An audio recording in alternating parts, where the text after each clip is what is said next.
Episode 208 of the Outdoor Biz Podcast with Kurt Gauss of GSI, brought to you by Liberty Lake Design Works. When I'm looking for an innovative marketing approach, packaging design, catalog, and web development, I call outdoor industry veteran Marty Heister at Liberty Lake Design Works. Marty has gathered a team of experienced outdoor industry freelancers providing expertise across a broad range of marketing services. Visit Liberty Lake Design Works to discover how collaborating today's technologies with talented teams delivers brand success. I believe achieving success in the outdoor biz is dependent upon embracing the outdoor lifestyle and learning from outdoor leaders that came before you. If you agree, then listen up for tips, advice, and hacks about growing or starting your career in the outdoor biz. My name is Rick Sayes. Welcome to the Outdoor Biz Podcast.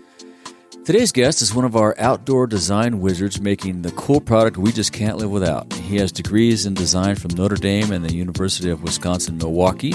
He's taught product design and led undergraduate and postgraduate programs of electrical and electronic, robotics, and product design at the University of the West of England. And he's led the design efforts for over 13 years at GSI Outdoors. Kurt Gauss, welcome to the Outdoor Biz Podcast. Hey, Rick. Nice to hear from you. Yeah, good to catch up with you. I spent a little bit of time with you at the OR at the end last day. That was pretty crazy, but it was always fun to get together. Yeah, always crazy and busy and noisy. Yeah. Yeah, that's right. Yeah. Was it a good show for you guys? It was huge. We had our new the ultra thin Pinnacle Pro Stove there, and right, I saw that got a lot of attention and snagged a couple of awards. And nice. That's always fun. That was a project that I've been working on that project probably for over 4 years. Wow. Yeah. With the original mandate coming from one of the owners saying, "Make me a stove that's thinner than a MacBook Air." Oh, wow. That's and cool premise. Yeah, cool specific direction. Yeah.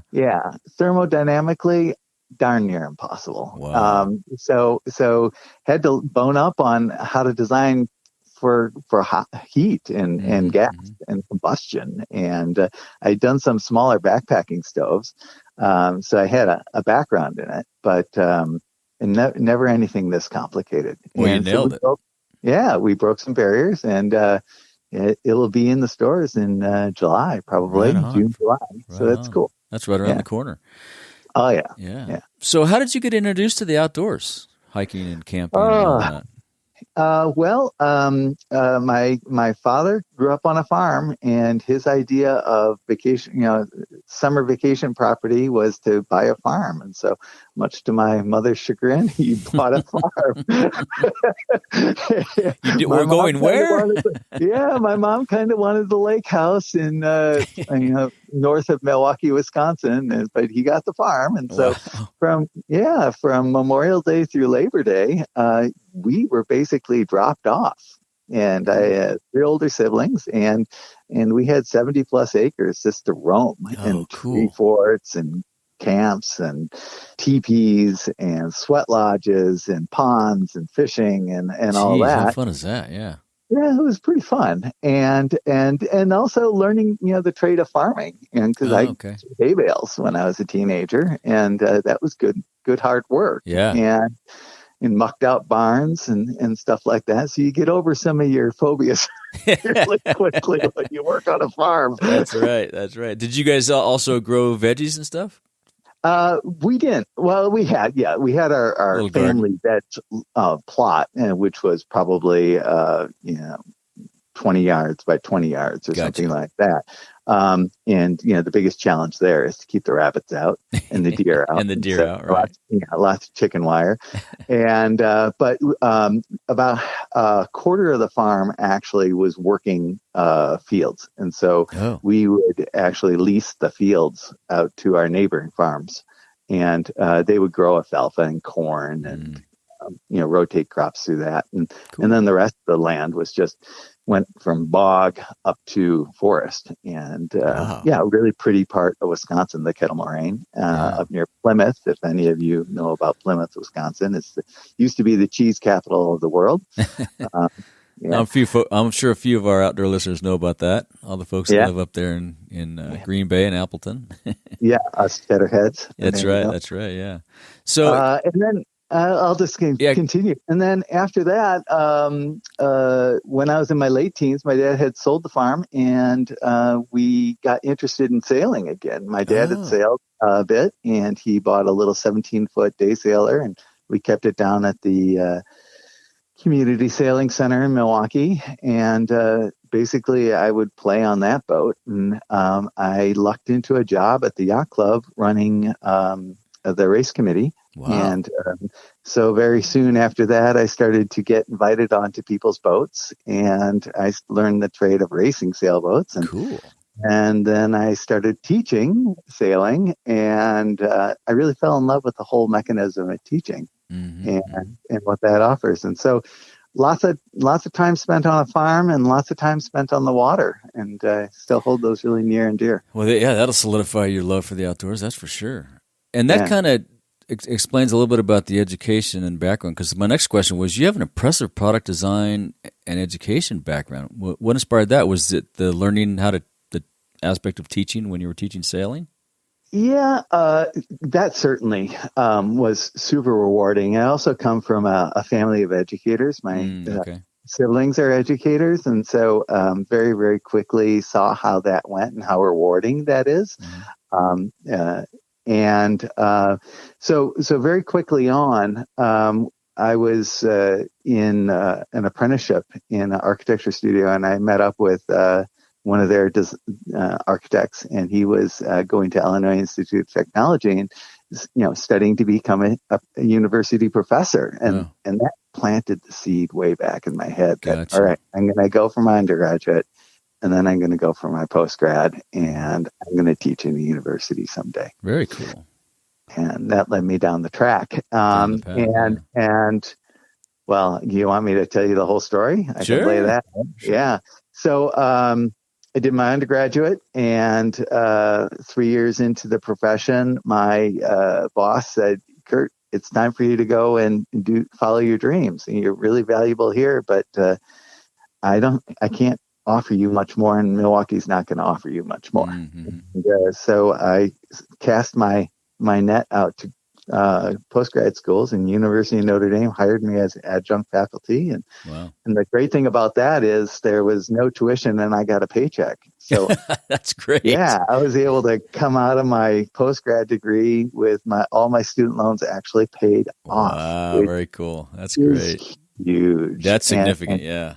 Yeah, and then I got a job at the University of Wisconsin Stout, and for a year, and then very quickly during that year, I found out about a technical degree college in Montreal that wanted to start up the first English-speaking product design program in French-speaking Canada. Oh, and I was hired. And so I immigrated to Canada, got my citizenship, learned French, and because all the paperwork from the government came in French, and built a program. And that must be fun. It was huge. And it was really good. Yeah. And hired the people, bought all the equipment, went through all the professional association approval process, and it still is a fantastic program. It's thriving to this day. Cool. Dawson College. And then during that time, I didn't want to just become one of those professors that doesn't practice. And so because of the way Dawson College was set up, they said you can do empirical research like lab research, or you can professionally practice. And if you professionally practice for tenureship, your track will be patents. Oh, wow. Instead of having to do theoretical papers and stuff like that. So you have something valuable to walk away with at the end. Yeah.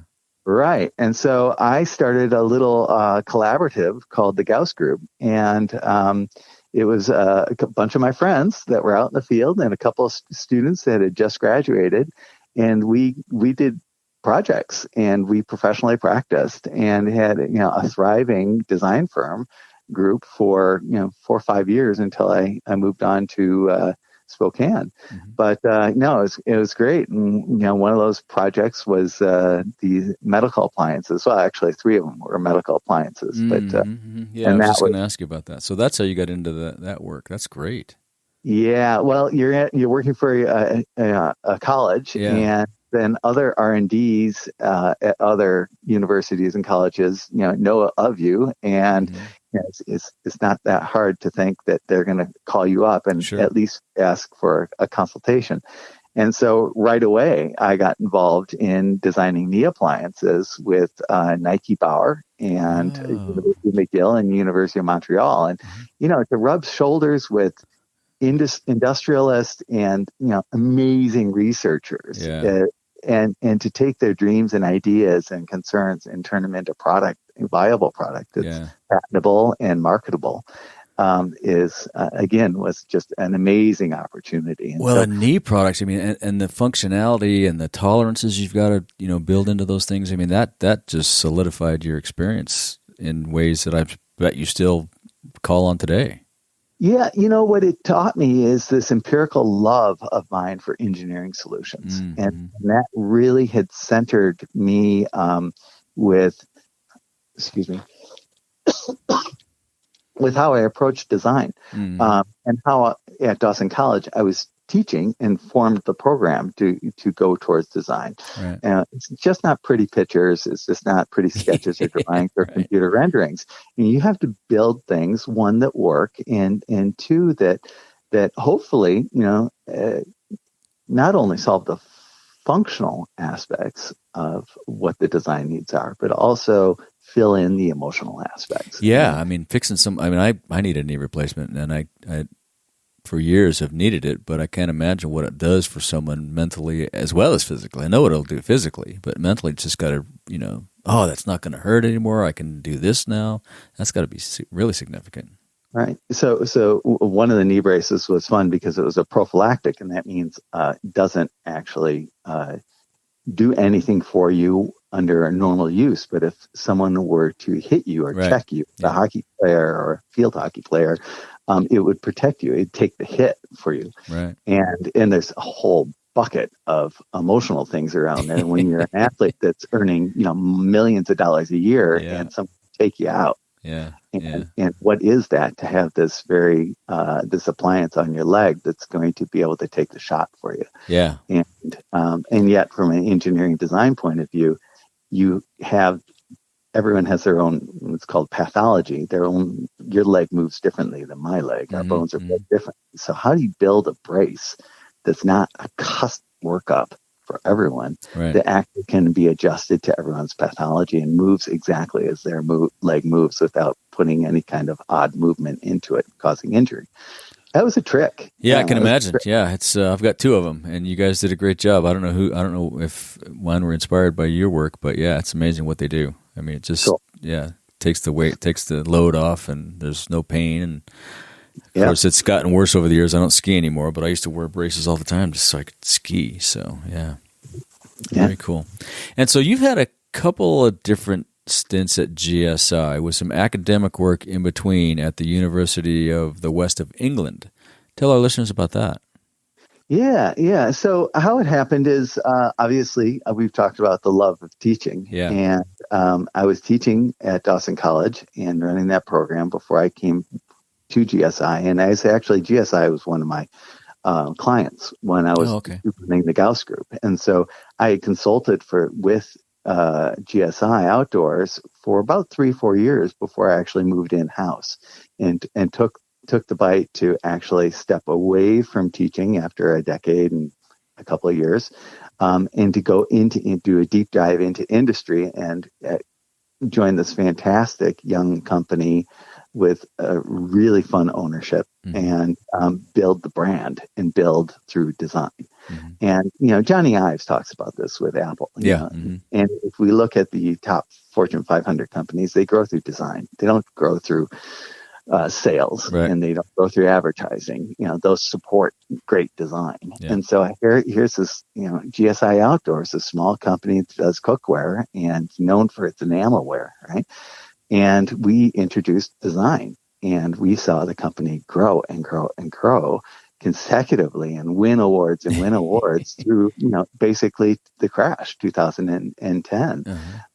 And coming into that crash, I had married and we had two sons, and one was 2008-9 was 4 months, 5 months old, and the other was 2 months and 5 months old. And both my wife and I had lived abroad, and we thought it'd be a really cool time while the children are still very young before they have strong friendships with people, their classmates and stuff. Right. It'd be a fun time to see if we could do something and move abroad and live that expat life. So I cast my net out for teaching jobs because I'd been now professionally practicing with GSI for almost 10 years. And I thought, oh, okay, I've kind of got this decade worth of teaching going. Let's see what teaching's going to be like. Right. And I interviewed with a couple of universities, and the one that popped up and offered me a position that would really work well with the family was the University of West of England, because it spoke English, and so we wouldn't have a language barrier, although I speak French and English. My wife only speaks English, and with two babies, she didn't want to take on a language too. Mm-hmm. That would have been really a challenge. Yeah. And so we moved to England almost sight unseen, and it was just this crazy thing that we did, and we landed in Bristol, and Bristol is this amazing town that is seated in commerce and banking. Okay. Its history from the Roman days. It's never really had industry. It's a banking town, and then it also is a tech hub like Silicon Valley. Oh, okay. And it also is an art hub for really avant-garde art, like Banksy and other big art trends. Hip hop comes from Bristol as a music scene, and so you have this creative pulse in this town, and you have this tech pulse with Airbus and Boeing and Microsoft and Apple. Johnny Ives lives up the street, Yeah. And then you have banking, and you put those three together, and you're going to have a really fertile ground for some amazing projects to work on. And so we were able to, in the programs that I led, we were always able to get professional projects in the door and give the students really amazing educational experiences, and therefore, they would come out of their university programs and into great positions and really be design leaders in their own right in England. And it was a great time there. And was it very entrepreneurial? Did people go out and start businesses, launch companies? Yeah, that'd be pretty cool too. Yeah, because we taught some design management classes. I'm specifically, I managed a couple of programs, and I taught in the product design program. But we taught also design management and marketing, and so these students had not a deep knowledge, but a good idea of. Yeah. All right, what I'm going to do is I'm going to work for a company, and then 2 or 3 years later, I'm going to step out on my own. And very cool.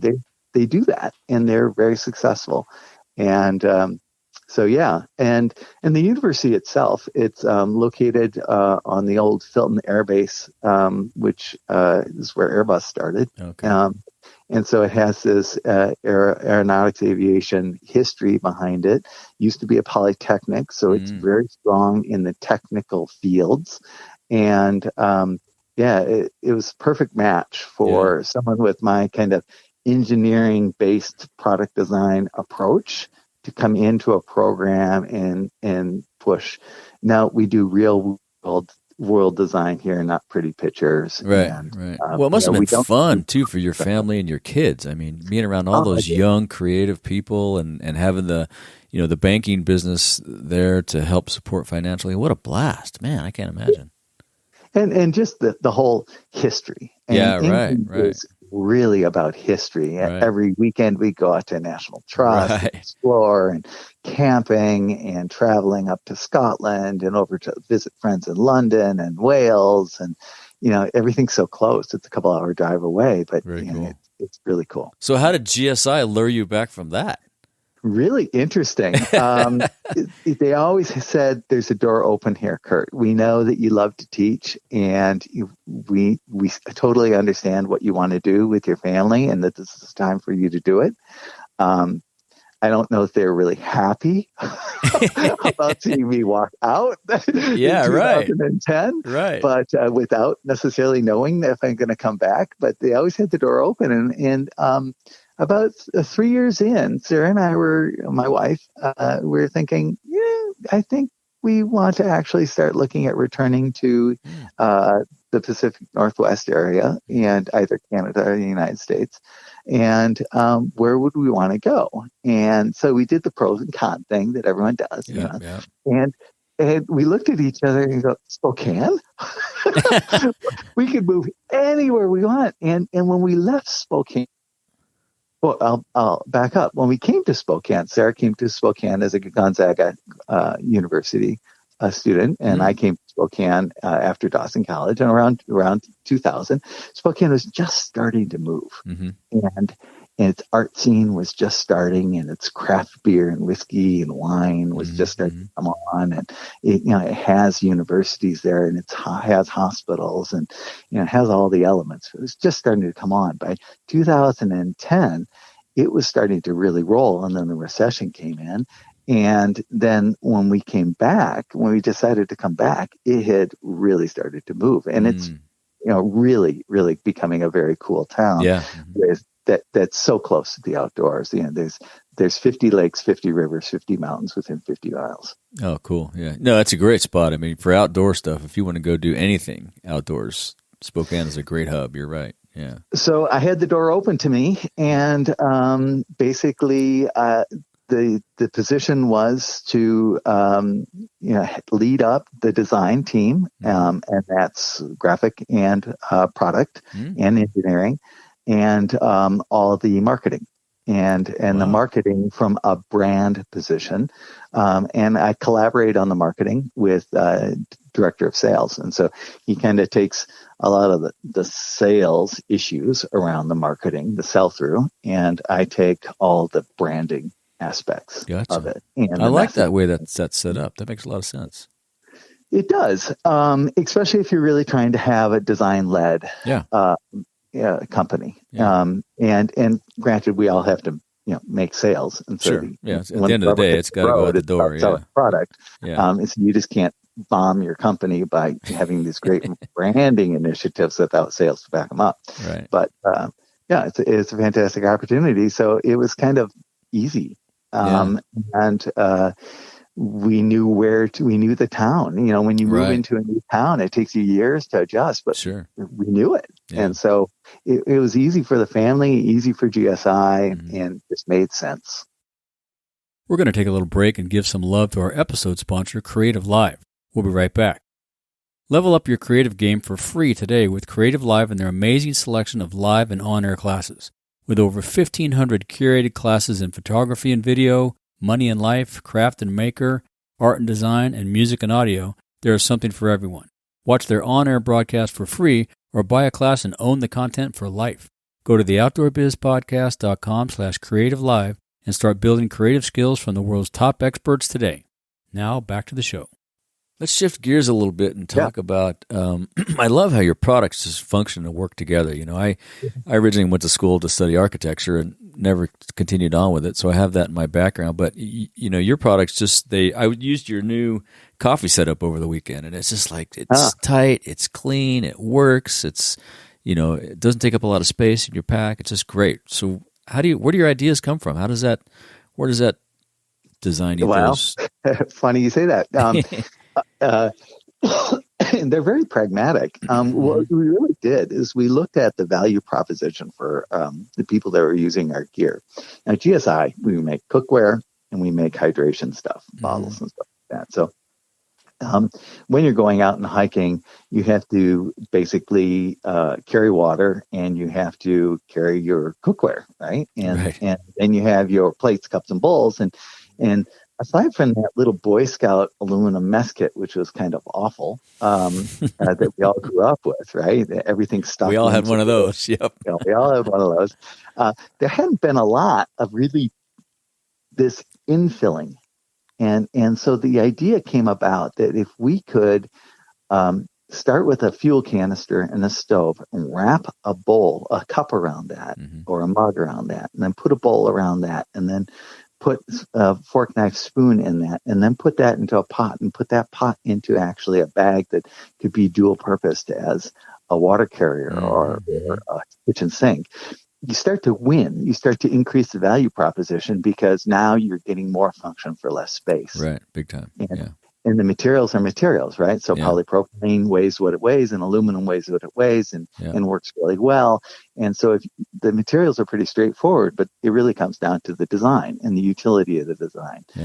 And so we started infilling, and that 2008 Duelist Award, Backpackers Award, was a great confirmation that we're on the right track here. And then we kind of rolled that out into pots and pans, and there's a funny little anecdotal story about MSR coming over to us and admitting, yes, we were inspired by your design. Well, nice of them to come over and tell you that.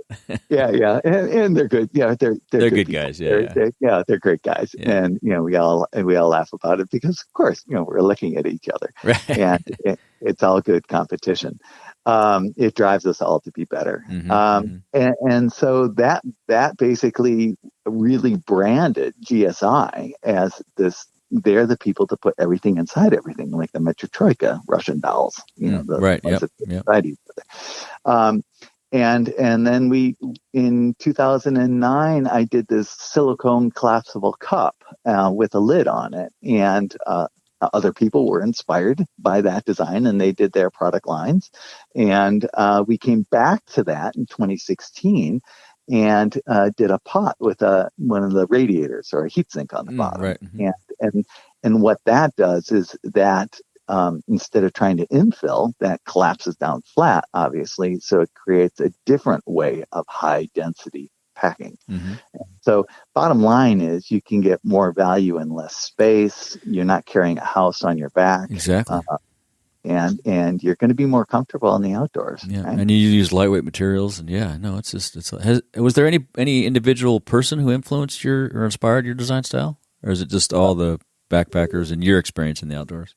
Well, it's funny. I've always been attracted to Dieter Rams, and he's a design icon. He's very straightforward. Many people out there have been. The whole Bauhaus, the clean and purity of lines and form and function. Not the form follows function or function follows form, but it's and function. So that cleanliness, and then just my pragmatic approach that I really start from the engineering solution, and then I work out from there into what the brand wants to align with as a brand and aesthetic. So we look at the brand value points for utility and solve those, and then we go into the brand styling. That's great. Yeah. And that's just the way I do it. Other people do it the opposite way. There's probably no right or wrong. I just think it's easier to solve the engineering before we step into the actual aesthetics. Yeah. No, that makes sense. Yeah. No, there is no right or wrong. You're right. There's a bunch of ways to slice that apple. Have you had any mentors that worked with you? Interesting. I've had very few people that have mentored me, like, been the type of person that can advise me through my career. Although I've been a mentor for many students and young professionals.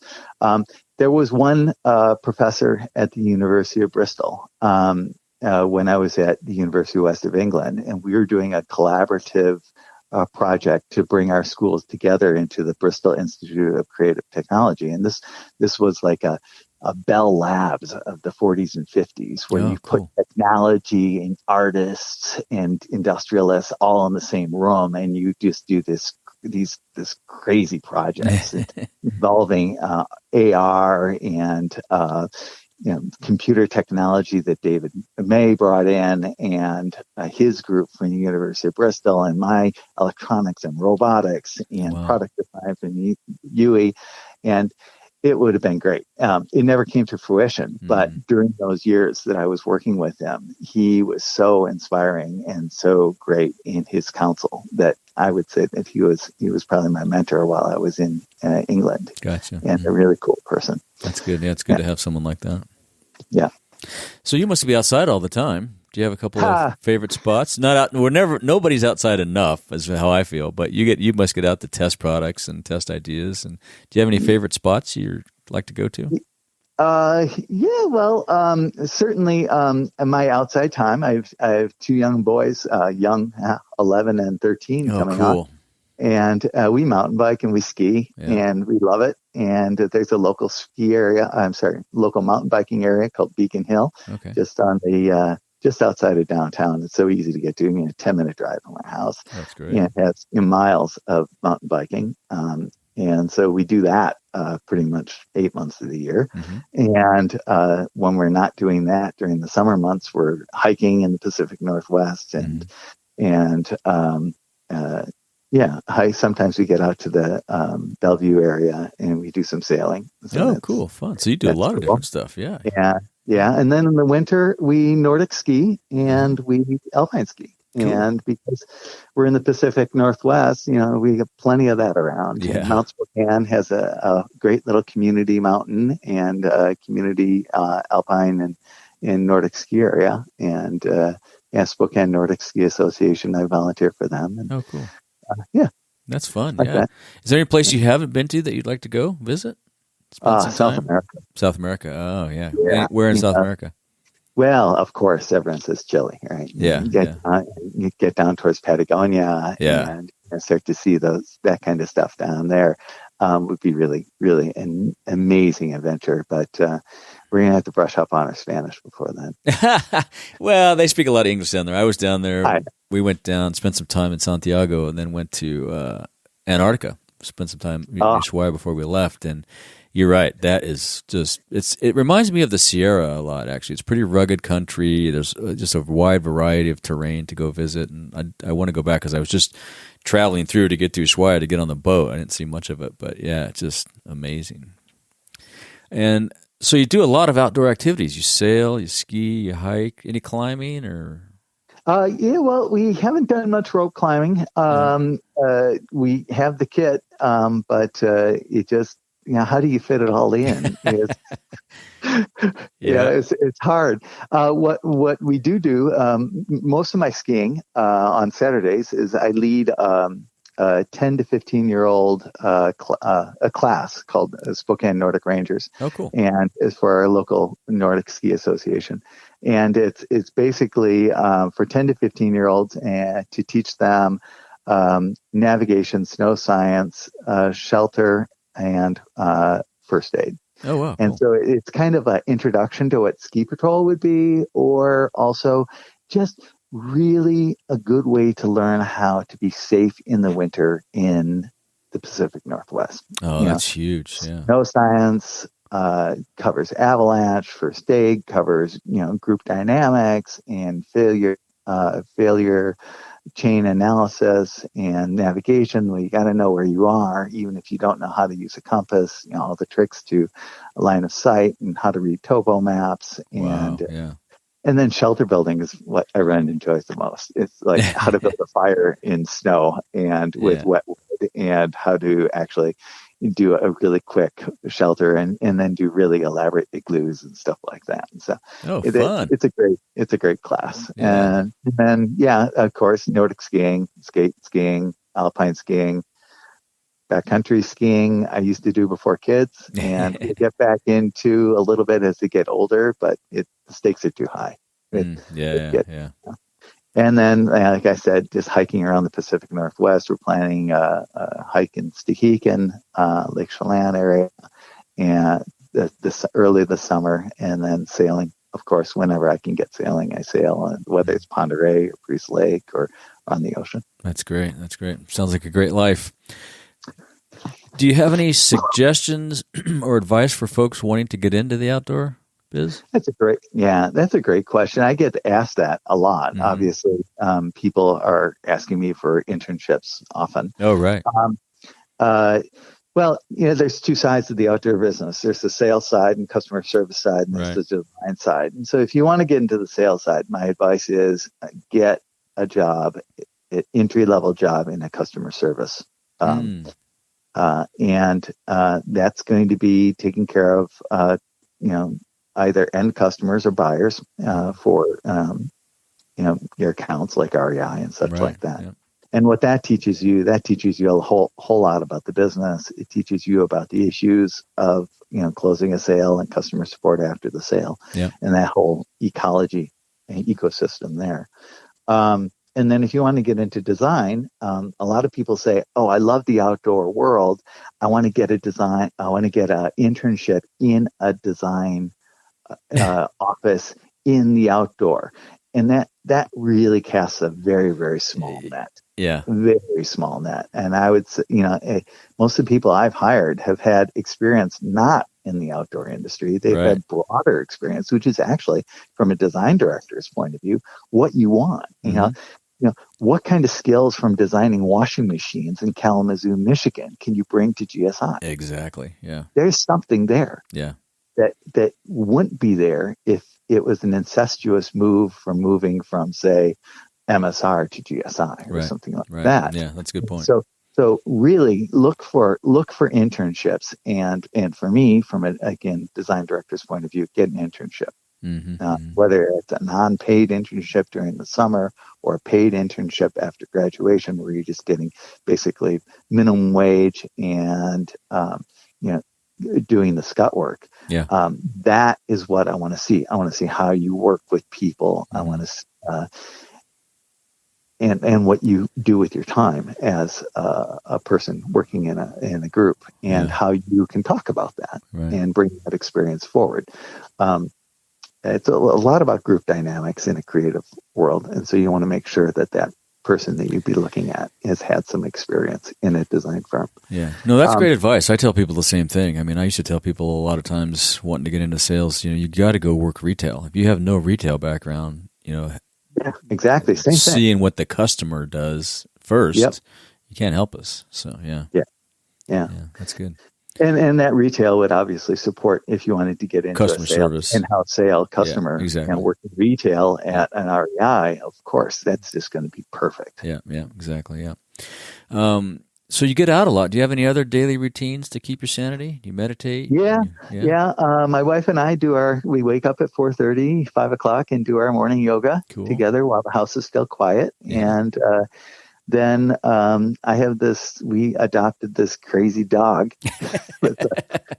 Is 14. We did the DNA test on her, and she's got I don't know, I probably have the number wrong, but 10 different mixes in her, from lab to Great Pyrenees to Pit Bull to Border Collie, to on and on and on. But she kind of looks like a Border Collie lab mix. And cool. But it seems that she only has one speed setting, and that's full on, especially if she sees a cat, a squirrel, or a skunk. She even kicks the hyper gear. And this dog, you can't tire her out. Yeah. Wow. So there's usually a morning run instead of a walk, which I'd rather do in the morning with her.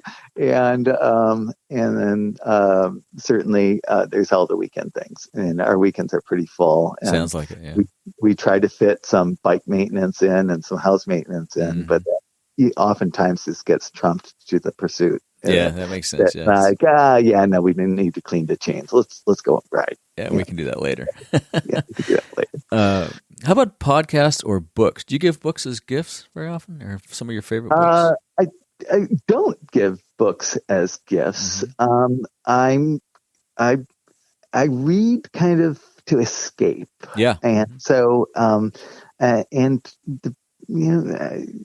So I kind of stumble over that question. Okay. I'll go for a sci-fi novel or a spy thriller that just takes me away. And then podcasts. Well, because of my love of sailing, I love to listen to wooden boat building podcasts. Oh, cool! Yeah, and sailing adventure podcasts.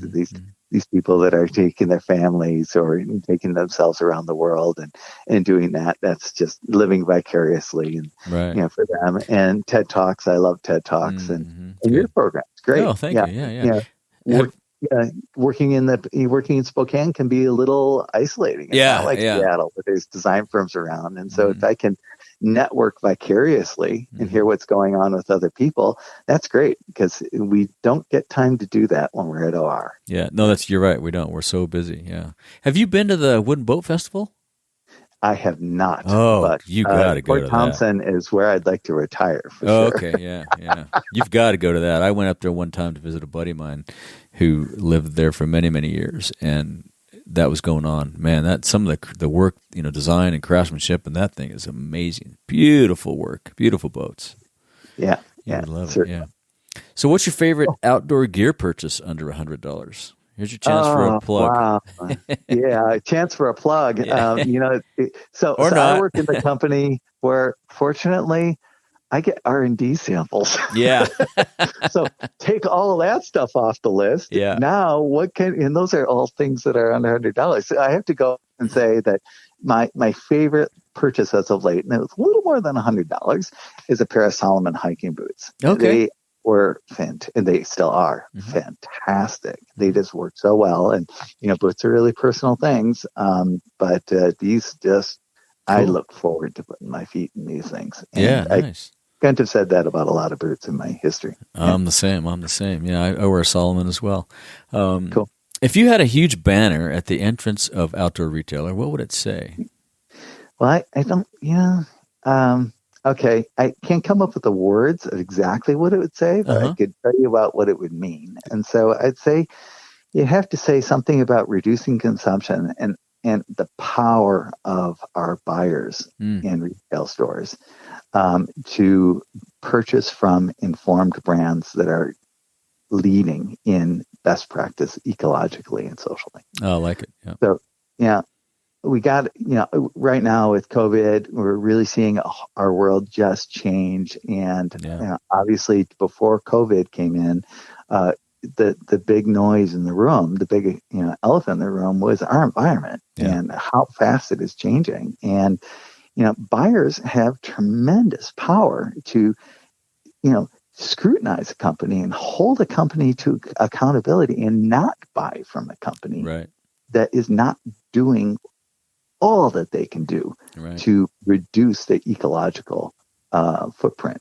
And a little plug for GSI, and we are heavy into it. We often say that we are designing things. They're aluminum. Aluminum, it takes a tremendous amount of power. So we're going to design it really well with tons of integrity and utility, and it's going to last for generations. Right. Yeah. Your kids are going to have this, and maybe their kids, and then we win. Yeah, then from the social point of view, of course, all our factories, we audit our factories over and over and over again to make sure that factory workers have the best working conditions and are paid fair wages, and we're very, very strict on that. And so I think that there needs to be more companies like ours, and I think that the buyers are really the ones that are going to. Yeah, that's a good point, and we're getting there. There's a long way to go, but we're getting there. Yeah, no, that's a good point. Right. As we wrap up, is there anything else you'd like to say to our listeners or ask of our listeners? It's just been really enjoyable to chat with you this morning. Yeah, thank you. It's been great. Go through some of these conversations. It's been good. Yeah, it's always fun to hear everybody's history. Yeah, and if people want to follow up with you, how's the best way to reach out to you? Is it? I'll say through LinkedIn is cleanest, or what? Yeah, LinkedIn is cleanest. Or they could, call the GSI main line. I can't have a lot of calls coming right into my office. Right. Too busy for that. But LinkedIn would be the coolest way to do it. Okay, cool. We'll put a link to your LinkedIn profile. Super. And thanks, Kurt. It's been great chatting with you. I think you guys had a little something you wanted to give to listeners too. Yeah, yeah. I just thought about that. Hey, if you're listening to this and you want to get a little bit of a promo code, you can use the code word Outdoor Biz at our checkout, and you'll receive a 10% off on orders over on your entire order, and free shipping over $25. And that's $430. Yeah, it's a little tidbit to throw out there. Yeah, great. I appreciate that. Yeah, we'll go get some of this cool gear, you guys. It's all All right. Like I said at the beginning, this is stuff we can't live without. I love it. Well, keep up the great work, and I will see you at the next outdoor, unless I find my way to Spokane. Yeah. Stay healthy, Rick, and stay healthy, everyone else. Yeah, you too. Thanks, Kurt. Bye. Thank you for listening. If you want more of the Outdoor Biz Podcast, be sure and subscribe on Apple Podcasts, Google Podcasts, Spotify, Pandora, Stitcher, wherever you get your podcast. Be sure and go to the outdoorbizpodcast.com where you find all the episodes, show notes, and much, much more. Have a great week and be sure to get outside.